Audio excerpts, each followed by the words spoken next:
Hello everyone. Welcome back to Entertainment Biz. We're looking into the turbulent history of Styx, one of the most recognizable bands in rock today. One of the most popular rock groups of the 1970s and 1980s, Styx was renowned for its abstract narrative, virtuosity, and soaring melodies. However, the band's demise was ultimately caused by acrimonious internal strife and artistic disagreements that occurred behind closed doors. So fasten your seatbelts, and let's go. DeYoung, James, J.Y.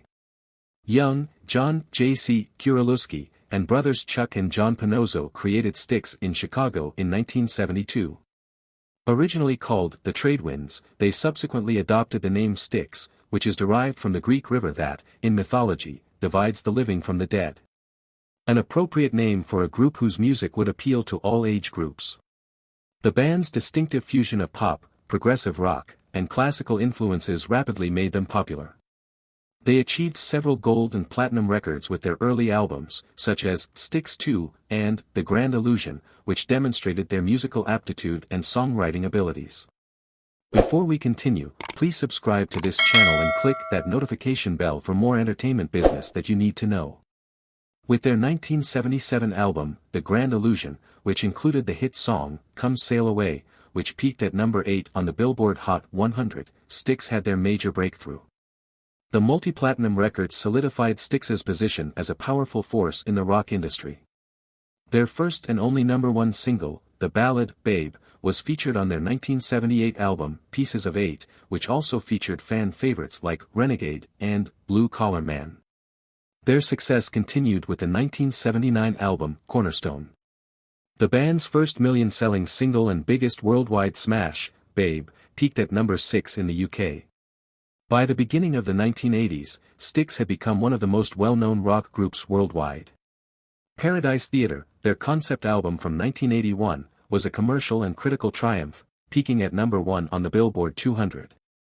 But tensions were building beneath the surface. The members' creative disagreements and inflated egos increased along with the band's popularity. In 1975, guitarist Tommy Shaw joined, bringing another potent songwriter to the group. But this did nothing but make the group's conflicting musical perspectives worse. The breakthrough came with the publication of their concept album, Kilroy Was Here, in 1983. DeYoung intended to take Styx in a more dramatic direction, and he was the driving force behind the record's intricate sci-fi plot and extensive synthesizer use.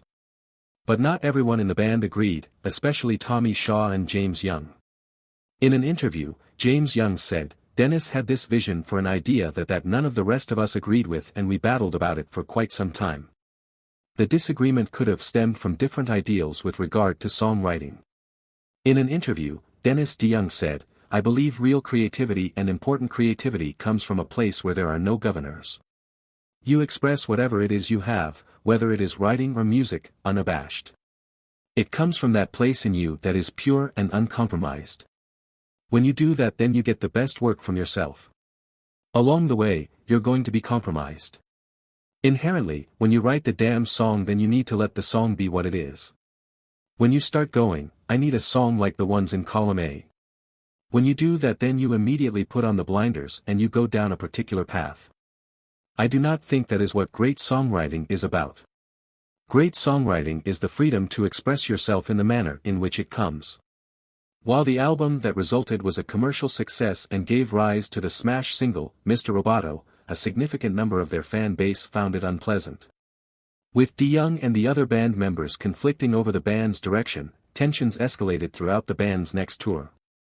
As James Young explained, "We all finally gave in to him on this concept record of Kilroy Was Here, and he believed in it, but none of the rest of us really did." Following the failed Kilroy Was Here tour, Styx took a break, with each member focusing on their own projects. Tommy Shaw was not present when they got back together in 1990 since he had moved on to concentrate on his other band, Damn Yankees. With Glenn Burtnick as their replacement guitarist, the band persevered, but the spark was no longer there. After a last showdown, the band decided to permanently replace DeYoung with Canadian singer Lawrence Gowan. James Young recalls, "We had offers galore to go out and perform live, and Dennis refused to leave the house," he said, "for a medical reason."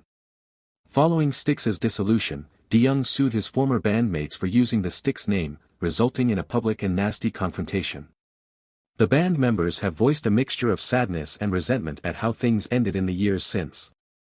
James Young reflected, "It's said that great works of art come from creative tension, conflict or troubled times. The fact that Dennis, Tommy and I were headed in different directions worked well, leading to songs of an incredibly high standard."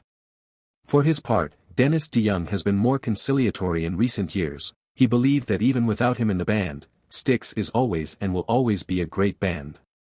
He said in an interview, "Just because I'm not there does not mean that these guys can't play and sing. Just because I'm not there doesn't mean that Tommy Shaw lost his talent." When DeYoung was asked if he would be open to rejoining the band if asked, he said, "Yes." However, when James Young was asked the same question, he said, "I wish him the best. He is a talented guy. I have no desire to work with him again." So, what's next for Styx? The band continues to tour, bringing their electrifying performances to fans around the world. As they say, the show must go on. Thank you for joining us on this journey through the highs and lows of Styx's incredible career. Don't forget to like, comment, and subscribe for more in-depth stories about your favorite bands. Hit the bell icon to stay updated on our latest videos. Until next time, keep rocking.